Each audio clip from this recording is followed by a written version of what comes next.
read the teleprompter, then go take my nap. Actually, I'd like to take a nap now. Hey, Are we done? Oh, sir, we have questions. You do? You mean, ones they haven't told me the answers to? Is this a trick? No, sir. Are the answers in the teleprompter? No, sir. Am I in the Twilight Zone? What's happening here? I'm more confused than usual. Sir, can you please just answer some of our questions? I don't think so. I don't have that thing in my ear that tells me what to say. Hey, sir, We please just have some questions, sir. I swear, all my questions are softballs. Can you make them multiple choice? And no D, all of the above? That always throws me. I wish I could get the vice president to help do this stuff, but I've forgotten what he looks like. She. What? The vice president is a woman, Mr. President.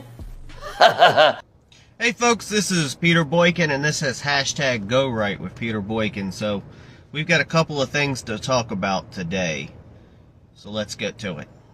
I think it's time for us to go right.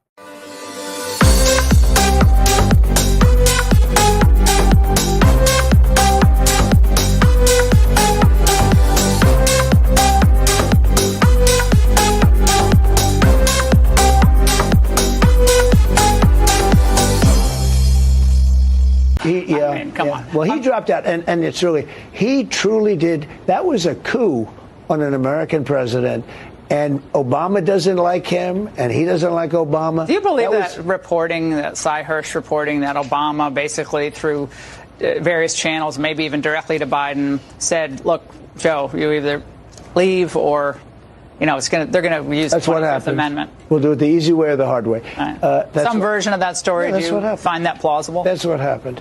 I mean, the bad part is that it's not, you know, they talk about a threat to democracy. They're a threat to democracy because they should have gone out to see who it is. Now, I like this better because I'd rather run against him than I think any one of the people that we're talking about or that could get it. I think I probably would prefer running against her more than running against anybody else. She's a disaster. You're the clear favorite.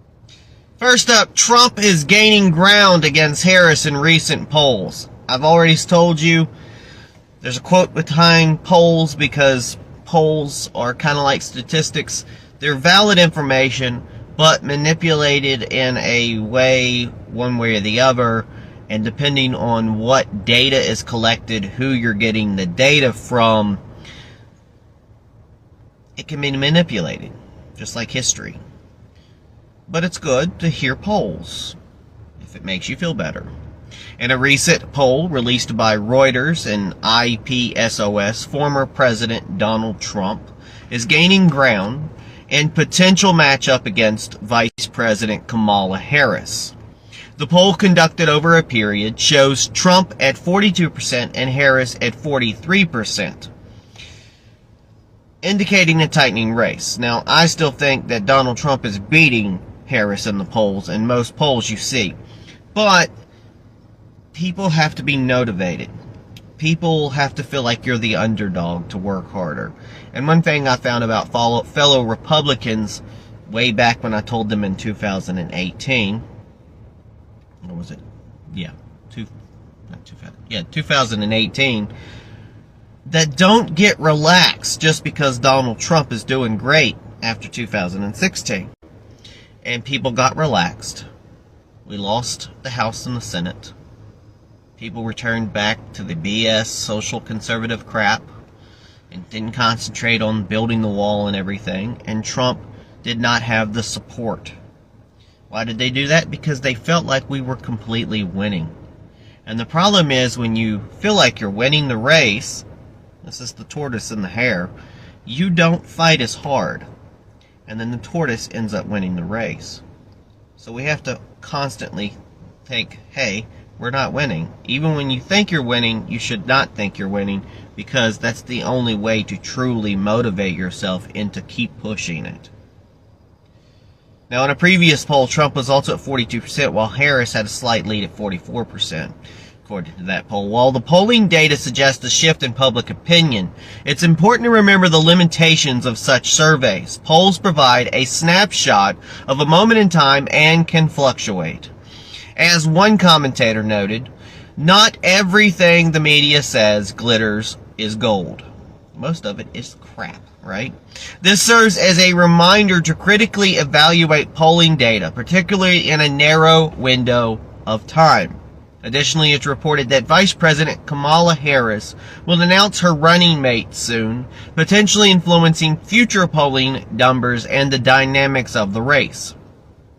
Now, in this constitutional republic, the evolving political landscape underscores the importance of informed and engaged citizenry as the nation approaches a critical electoral decision. And I know every year, every time, this is the most important, this is the most important. Well, this is the most important, at least now in this time period right now. And then 4 years from now, when we have some new people come up, because Trump will not be able to run again, then it's going to be another crucial period. Where do we stand?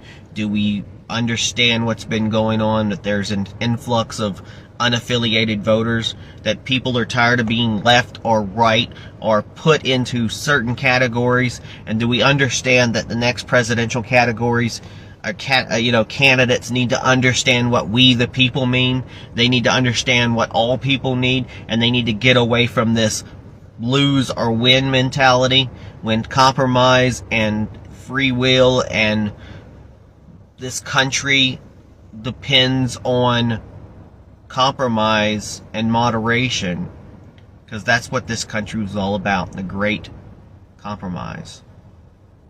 A melting pot of different ideas. Happened in the military, a lot of people would be fired.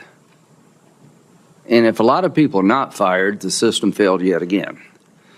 Having said that, the people who are brave and jumped on the stage to protect the president need to be applauded.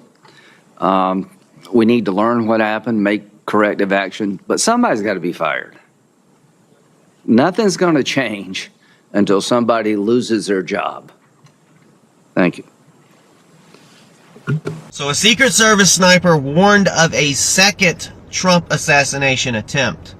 Secret Service insider warns of the potential assassination attempt on former President Donald Trump, because where there's one, there could be many, and we have to worry about that. We don't just get relaxed.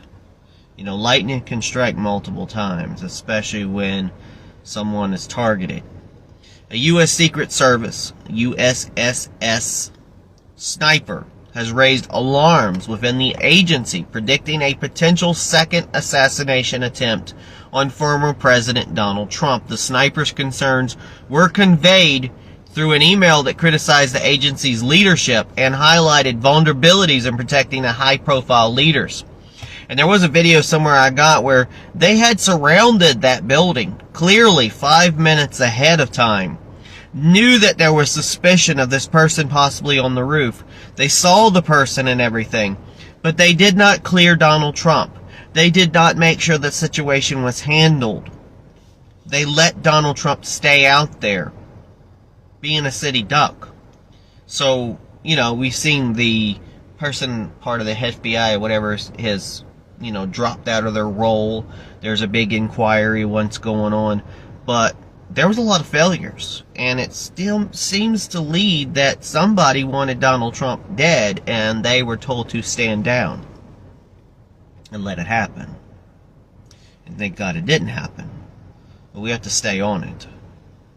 The sniper also mentioned a desire for accountability within the agency, stating, quote, "I'm not stopping until 5 high-level supervisors, one down, are either fired or removed from the current positions." This appears to reference the recent resignation of USSS Director Kimberly Schittle. Leadership is criticized.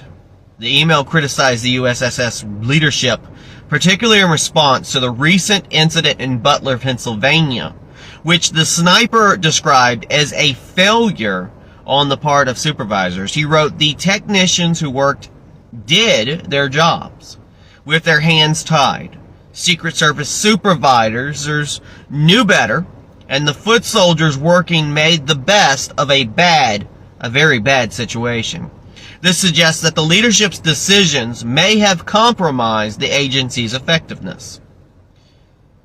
And then there's deletion of email. According to Real Clear Politics, the agency reportedly deleted the email from its systems, raising concerns about transparency and accountability within the USSS. The sniper concluded his email with a sharp critique, stating, "The motto of the USSS, see ya, and every supervisor is doing it right now." Now here's opinion. This email reflects deep concerns within the Secret Service regarding its current state of leadership and its ability to fulfill its duty to protect leaders in the United States. The sniper's warnings, if taken seriously, could prompt much needed reforms within the agency. However, the email also suggests internal conflicts with dissatisfaction that may hinder such changes. As with any such internal communications, the prospect presented is personal and opinion-based, expressing the sniper's views on the situation. The broader implications for the agency and its leadership remain to be seen. Source of that is the National Pulse, retooled through GoRightNews.com. And let's move on to the next bit of information. Le está hablando es lampa seria para que estén claros. Mira, esto va con los malditos colectivos. Que no se coman la luz, está saliendo, meterse con el pueblo, porque lo vamos a reventar. Y si se vuelven locos, le vamos a reventar también a la familia. Para que estén claros, ¿no? Los colectivos, todos los colectivos. Que se la tiran de loco. Se la tiran de loco, nosotros somos más locos. Que siempre andan picando la cuenta al gobierno y quieren ser malandros esos malditos colectivos. Mira lo que tenemos, ¿ves? Vale, durísimo cuando empiezan a botar su gobierno, los malditos, mira, que se vuelvan locos porque lo vamos a masacrar a plomo, yo. Maldito colectivo, maldito no sapo, se con el pueblo de Venezuela, que no mira, se meta con el pueblo. No tenemos casi, no tenemos, maldito pueblo de madre. No te metas con el pueblo de Venezuela porque te va a agarrar el pura píldora, maldito. Cara, maldito Maduro, esa maldita mierda, acepta tu maldita derrota. Capa, Maduro, capa, maldito coño de tu madre, capa. Yo te voy a reventar la cara, maldito. Well, the Fox News at Night Common Sense Department knows satire when it sees it. The definition of satire is simple: to use humor to expose people's stupidity of politics and other issues. So when Common Sense saw the new Kamala Harris campaign ad, the first thing that came to mind was satire, because the ad is intended to, quote, highlight Trump's failure to secure our southern border. It's funny, right? Trump ran on securing the border. Trump secured the border. And the left called him inhumane. But the Harris campaign now says, quote, Donald Trump blocked a bill to increase the number of Border Patrol agents. Did anybody in the Harris campaign read the 2018 letter signed by Kamala Harris saying, quote, reject President Trump's fiscal year 2019 funding request for a costly and ineffective border wall and new Border Patrol agents? It's the same Kamala who fought Trump's, quote, reckless immigration enforcement options, the same Kamala who wanted to dismantle ICE. And yet now Kamala, don't call me the border czar Harris, totally admits our immigration system is broken and says we have two choices, quote, the one who will fix our broken immigration system or the one who's trying to stop her. Common Sense thinks there's a fine line between satire and liar. One is funny, one is sad. This ad is sad. There's a Venezuelan gang that threatened U.S. law enforcement. Venezuelan gang gives the green light to shoot U.S. cops. A recent report indicates the members of a Venezuelan gang, Tren de Aragnia, I'm sure I'm pronouncing that wrong, have allegedly been authorized to target law enforcement officers in Denver, Colorado of all places. This information, detailed in a federal memo from the Homeland Security Investigations Office in Chicago, was reportedly provided by credible sources in Colorado. The memo states credible human sources from Colorado provided information on TDA, that's Tren de Aragua, giving a, quote, green light to fire on or attack law enforcement. Now here's some background in gang activities. Tren de Aragua, named after the Aragua region in Venezuela is a notorious prison gang involved in various criminal activities, including human trafficking, theft, gun smuggling, and money laundering. The gang has established a presence in several U.S. cities, including New York, Chicago, and Miami. That's not Trump's fault.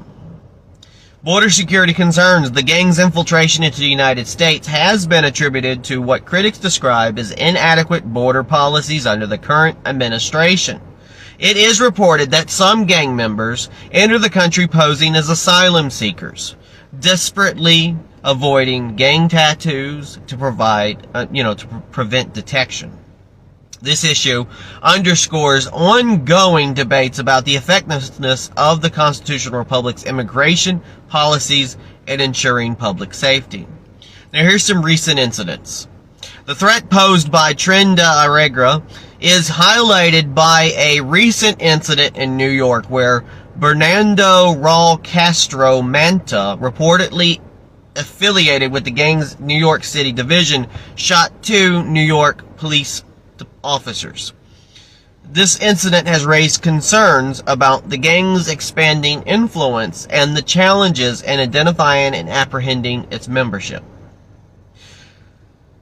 So there's a lot of law enforcement challenges. An anonymous Border Patrol source expressed frustration with the current administration's handling of border security, stating, quote, "We have zero access to other nations' criminal databases, and with this administration's uselessness in deterring these criminals, they will keep entering undetected." This opinion reflects a broader sentiment among some law enforcement officers who feel hampered by what they perceived as lenient border policies.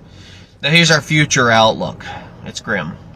As the nation approaches another election cycle, questions arise about the future direction of border security and immigration policies. The situation with this gang highlights the complex challenges facing the constitutional republic in balancing humanitarian considerations with the need for public safety.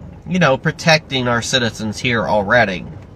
The situation emphasizes the need for a robust response to ensure the safety of both law enforcement officers and the public, reinforcing the importance of a strong and effective border policy under the principles of the Constitution. The source of this is the New York Post. Folks, it's only going to get worse as we have a wide open border and more unchecked people get in. Imagine the airport pre 9/11. No real checks, not like they have today. Run amok. Anything could happen. Anybody can get through. If we don't have a proper border, if we don't have a proper wall, we don't have proper protection, like Donald Trump said, we don't have a country. We'll no longer have a country. We'll be overrun from people.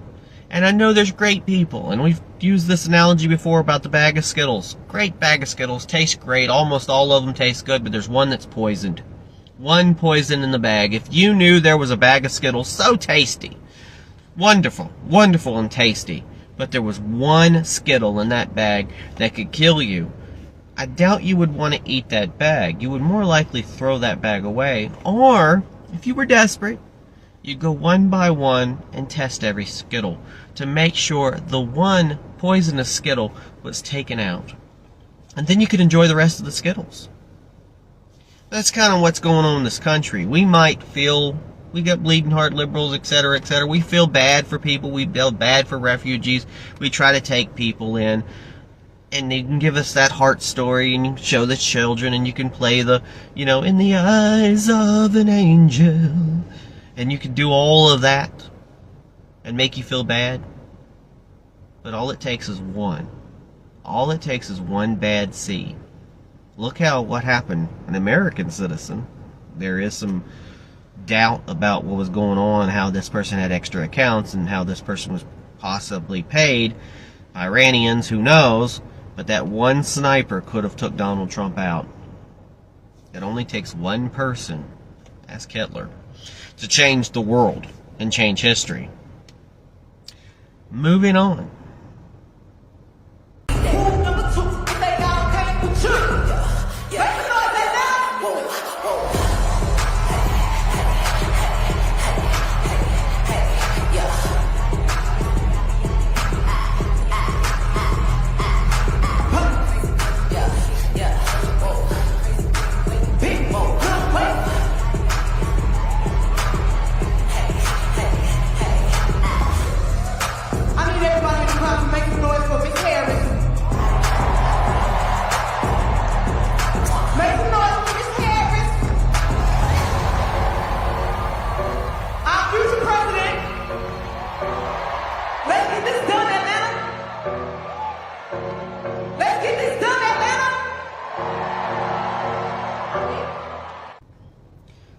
let's talk about Kamala Harris again. It's a revolving theme about Kamala Harris, as you know, she's the new candidate in this election. Kamala Harris in Atlanta, highlighted by misinformation and rhetoric. The biggest lies from Kamala Harris's rally in Atlanta.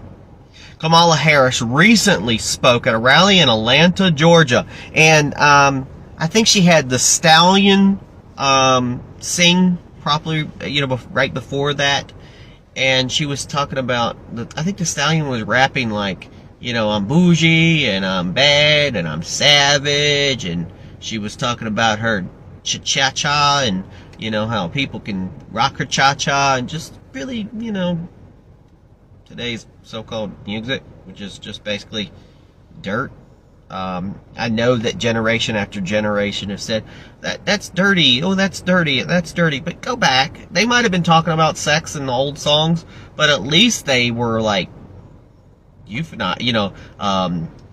alluding to it or still making it sound good. Today's music is just basically stick your in my and let's get it on.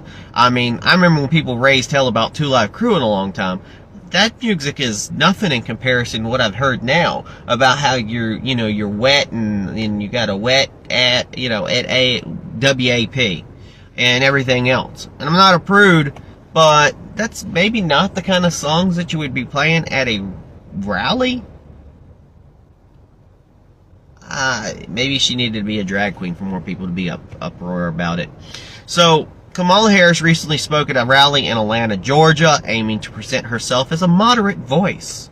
However, her speech, attended by a large crowd, possibly drawn by rapper Megan Thee Stallion, preceding performance, contained several misleading statements about former President Donald Trump, as usual, because you just keep talking about the wrong information, misinformation. The people who always talk about misinformation, we're spreading misinformation, are the ones that like to spread the most misinformation out there. And people buy it. They live it. They don't even bother looking it up. This is the reason why I try to put out Go Right News. And I sometimes wait on a little bit of stories. I try to get more information out there. And then if I find something wrong, we retract. But again, I'm a constitutional liberty. I'm an opinionist. I opinionate on the news, but I try to get as accurate news as I can, and from multiple sources. I mean, I quoted the Huff and Puff and the New York Post. Doesn't have to be right sources. I'll quote left sources, especially when they get it right. So let's fact check. One of Harris's claims focused on immigration, where she criticized Trump by saying he tanked on bipartisan border deal. However, fact-checking reveals that his proposed bill would have allowed nearly 2 million illegal immigrants to enter the country annually, which contradicts her narrative. Now, addressing economic concerns, Harris stated that building up the middle class will be a defining goal of my presidency, and emphasized the need for relief from the high cost of living. Yet, under the Biden-Harris administration, Bidenflation, has risen significantly. I know it. I've seen the prices go sky high, the gas prices, the grocery prices, the rent prices, the utility prices. Everything's gone up, but pay has barely gone up. People's Social Security has barely gone up. The cost of living is going to shit.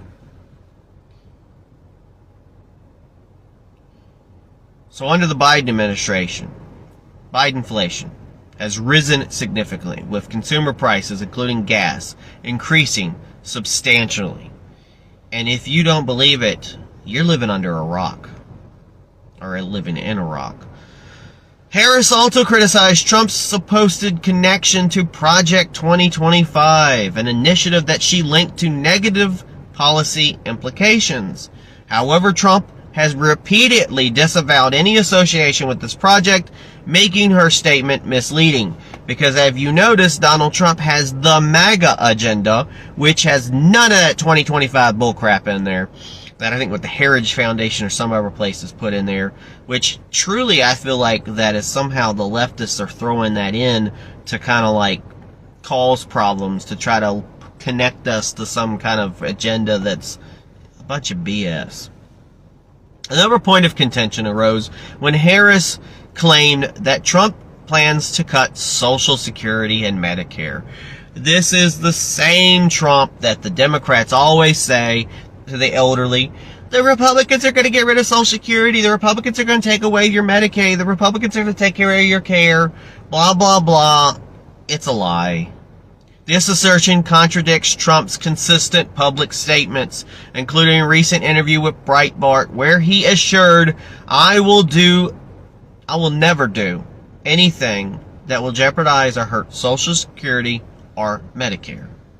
I think it's the Democrats that like to spend the money from Medicare and and everything, and they want to take and give the Medicare and Social Security to illegals who haven't paid into the system, etc. It's robbing from the people who, like myself, who've paid in for many, many years and deserve everything we get.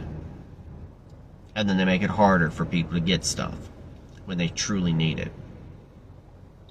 Now, this broader picture suggests Harris's reluctance to engage in open dialogue, as she is not prepared and not participated in interviews, press conferences, or debates, which raises questions about her preparedness and transparency.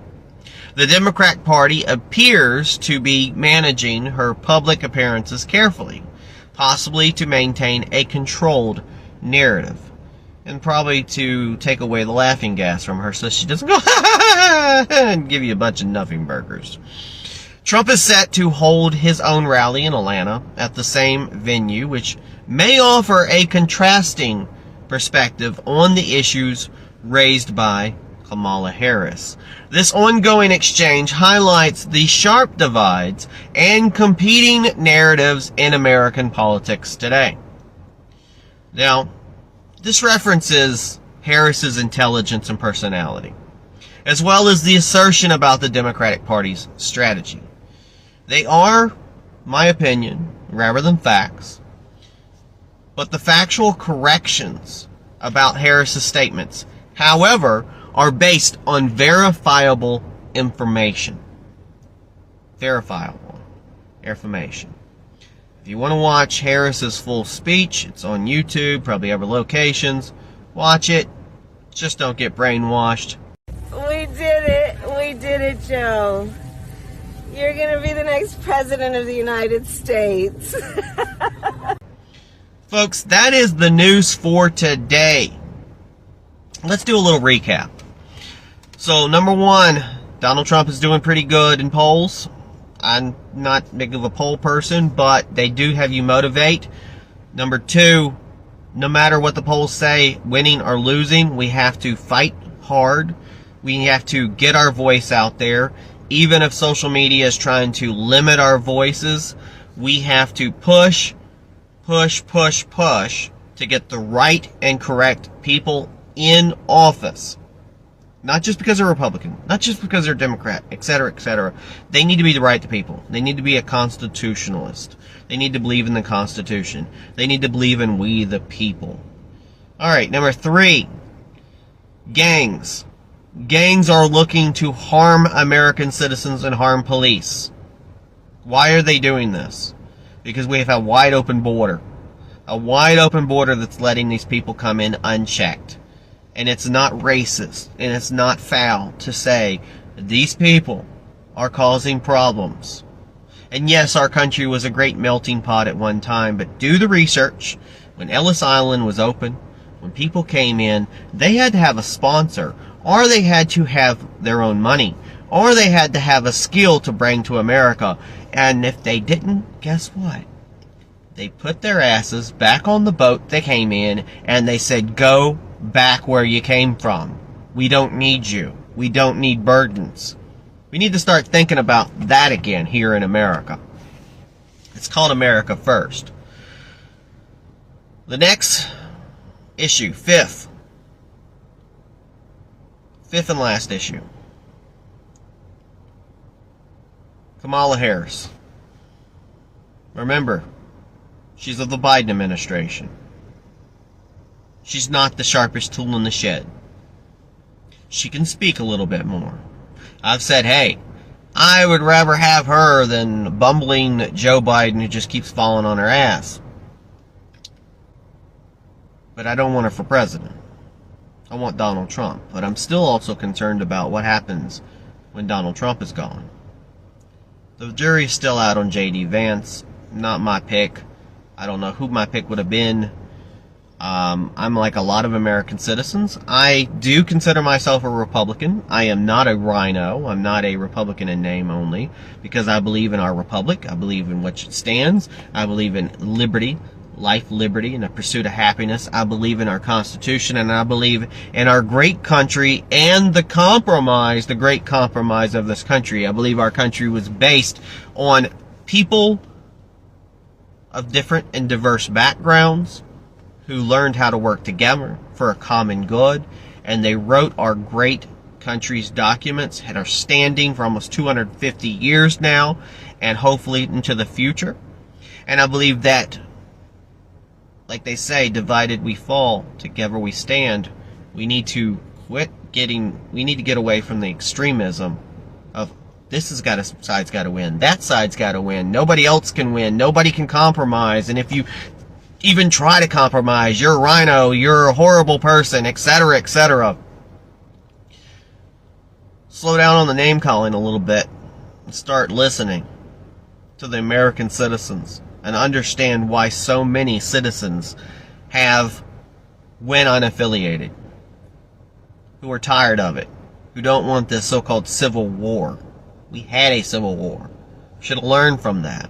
And no, we do not want another civil war. No, we don't. And I think it's time we get away from the social conservative aspect of things. That we quit dying on the heel. And yes, there's memes out there because they'll say J.D. Vance is weird. And then now it shows weird people on the left, and we're saying, with the quote, yeah, there's weird people out there. But so were our forefathers. Lots of weird people in history. I don't care how weird you are. Let me tell you this. I had a rally in Washington, D.C. a couple of years ago. Blue-haired woman sat next to me while we were in rally, and I'm like, oh boy, I got a blue hair here. She's probably a liberal. Next thing I know, she's taking the pictures with us. She was in our group, and she had that blue hair. So don't let that book, don't judge that book by that cover. There's plenty of transsexuals out there. There's plenty of drag queens out there. There's plenty of gays. There's plenty of blacks. There's plenty of Mexicans. There's plenty of all types of people out there who believe like you believe. But you might be quick to judge others. I don't usually answer chat because I'm not really live, but somebody asked if I do plan on running again. Yeah, I plan on running again.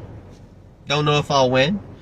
Lincoln ran many times, lost many times. I think the biggest factor that I have when I try to run is I don't have enough money. But I do work hard at what I do. It gets you a voice out there. I can do these podcasts all day. I can talk and I can ring the bell and say the British are coming, the British are coming, the bullshit is coming, the bullshit is coming, this is coming, and warn people all day long and tell people to go right. But I think that I need to be in the process somehow, and I need to somehow get into the governmental process to get things going, to try to be the voice of reason. And that's what I'm going to try to do in the future. And I've got a lot of people following me now all of a sudden. I got a lot of people friending me on Facebook. I don't know if some of them, a few of them are spam. But there's a lot of people following me now. I don't know if maybe it's these podcasts I'm doing. Again, God bless everybody. Peace, share, and love another like you want to love yourself. Oh, and like RuPaul would say, if you can't love yourself, how the hell are you going to love someone else? God bless. Peace.